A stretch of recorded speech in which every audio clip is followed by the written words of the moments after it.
Some of these girls are coming and they've been raped by their fathers. Is the punishment harsh enough for these parents? Are there... They're gone for a long, long time. Yeah, they're gone for a long time. A teenage pregnant girl here, her basic education level normally is between 3rd grade and 6th grade, and that's it. It's their end of their education. When a girl gets pregnant, is usually she'll go, her family will take her in, she'll have her baby. She's sent to work as a domestic servant, kind of a slave in someone's home, and the money is sent back to the family and they raise the baby. If there is no family support, she has no place to go. Over the past few months, they've found 6 babies killed, dead, thrown into gutters and sewers. We've also had teenage girls committing suicide down here too. They just have no place to go, no resources. They just take their own lives. And so I started receiving babies in emergency care back in 2020. They were neurologically damaged because they were abused and left alone and neglected. I work with a team from Harvard and Boston Children's Hospital. They're all volunteers, they're amazing people. We did everything to recuperate the neurological damage the babies suffered while they were in the womb and then while they were born, their first months of life. And this happens soon. Like, we have a 12-year-old girl here, pregnant, okay? They come in with STDs, bladder infection, urinary tract infections. They come in with parasites. They come in with low iron. They come in severely depressed, thinking of suicide on a daily basis. You know, the hospitals here are free, but they have very limited resources as far as antibiotics. You know, mostly amoxicillin. A lot of times we have to buy very expensive antibiotics, and sometimes 3 or 4 or 5 different treatments to get them completely healthy. The transition process, can you walk me through Yeah, it? it's unbelievable. They come in, they're literally thinking of suicide. So they come in, I can see it in their faces. Every adult has lied to them and taken advantage of them. We do psychological testing, and they're usually, you know, off the scale on depression. They go from almost the highest level of depression you can imagine. By the end of 2 months, there's like no depression left. Being in a safe, loving environment where they feel protected. They're growing, their babies are getting bigger and fatter inside them. Pretty soon, a 7 or 8 pound baby is born. So one of our girls, I won't mention her name, but she was given to a grandmother who had a farm, who told her that your own mother doesn't want you. Your own father doesn't want you. You're worthless. There's no point in going to school. Girls are worthless. They can't do anything.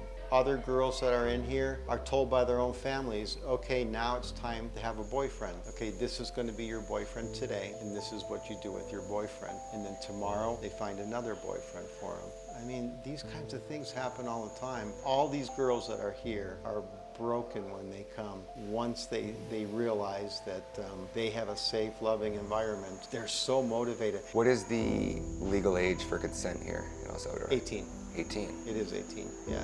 So if a girl gets pregnant under 18?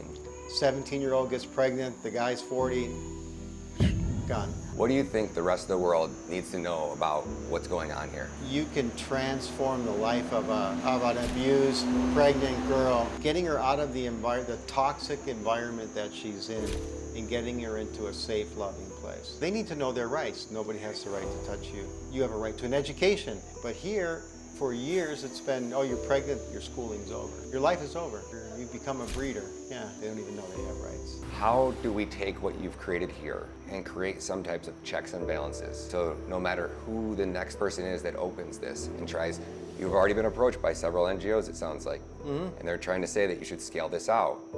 I know you want to, the world needs it, but what type of checks and balances do you have here to make sure that staff members aren't touching the girls, or the children aren't getting preyed on or molested by some of the people that are coming and going from these facilities? And what protocols should we put into place when they're ran by somebody not like you? Somebody that wants to open up one of these so we can have access to girls like that. As we open more House of Lives in El Salvador, I'm thinking of putting my own girls in charge of those places. And these girls here, the ones that are staying with me, they're already like, would you think maybe you might want to run a House of Life one day? And they're thinking about it, yeah. So for me, it's putting people that of confidence in charge and always having an open door. My door is always open. In what ways has your life changed since you came here? La mayoría de cosas, prácticamente en todo. She said everything has changed for her. What is it like being here? Bien, good. Good? Yeah. What is she looking forward to doing in the future? For my future, I am planning to study study, ir a la universidad, to go to university, y si es posible trabajar. And if it's possible, when I turn 18, I would like to start working. What kind of work? ¿Qué tipo de trabajo te gustaría hacer? Pues yo desde chiquita he tenido que quiero ser maestra en inglés o veterinaria. Since I was little, I've always wanted to be an English teacher or a vet. Yeah, is there anything that she would like to tell me? Here is a very special place, and it's a very good place. And it's a place where young mothers can have a lot of opportunities. And they feel very safe here. Y te sentís segura aquí. See? I don't know if you noticed, but her braces are donated by friends of mine too. Really? We're making no one leaves here without a beautiful smile. Ah, Yeah. Okay, Karen. Mandar Karen. Okay. gracias. Muchas gracias. Now we'll have Karen come. How old, your name, age, and when did she come here? Me llamo Karen Esmeralda Beltrán, tengo 17 años y vine hace aproximadamente unos 8 meses. So her name is Karen Esmeralda Beltrán. She is 17 years old and she's been here for 8 months. And how does she like it here? Me siento bien, porque me han ayudado y me dan esperanza. I feel good because they have helped me a lot and they have given me a lot of hope. What did she think about when she first heard about this place and she was first coming here? What was it like coming here for the first time? Was she nervous, afraid? No me emocioné. I was excited. Oh, okay.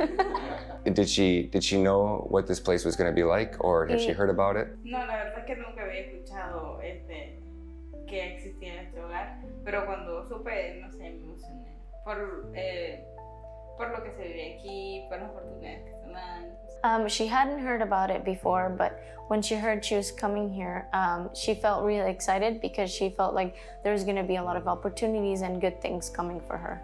Does she want to tell me anything about what it was like before she came here? ¿Qué podría decir? Mi vida fue una vida muy dura, tuve que aprender a vivir sola y a depender por mí misma para ayudar a salir adelante. Just a little bit about me. My life was really hard. I had to be independent very soon. I had to learn how to provide and live life because I had to provide for my younger brother. Was there anywhere that she could go for help or any way to get help in the areas? No, she didn't know anywhere to go. Is there anything that she would like the world to know? Is there anything she would like to say about this place or back home, or a message to the other kids out there? No, más que sea lo que sea que estén pasando, cualquier dificultad o lo que sea, que no pierdan la esperanza de que algún día alguien va a tocar la puerta y decir, hola, no sé tú. Y así. O sea, que no pierdan la esperanza y que siempre va a haber alguien que va a poner su camino para seguir.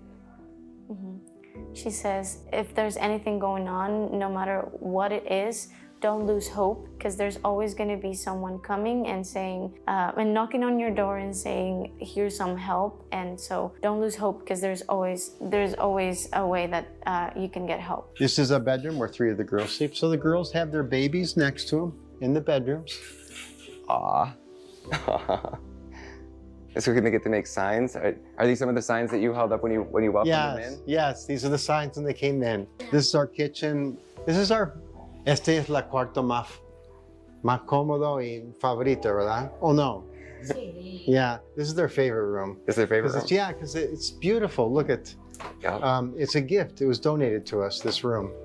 So it's kind of nice. We built this so that the girls can all bathe their babies at the same time in the morning. So these are the little cribs that go, okay, here's the bottom end. This is like, wow.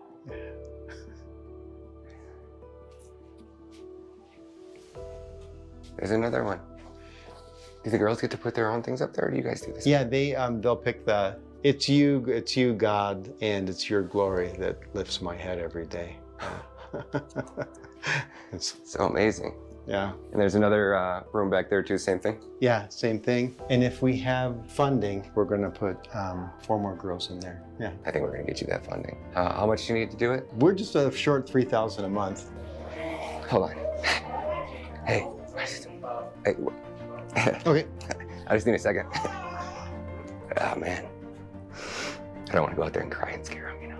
But Guess what's happening here is just so it's a transformation. It's transformational healing these girls are experiencing. What is all this?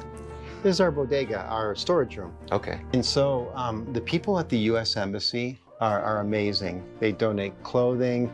You know, people from the United States, they have access to Amazon down here, which people down here don't really have access to because of the mailing system.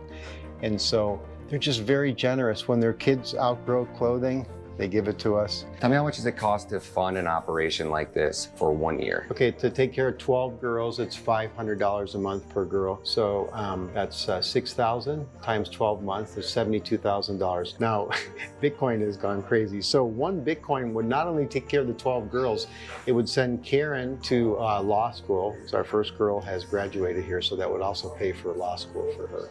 You hear that, guys? Only $72,000. I think we can raise that in this documentary.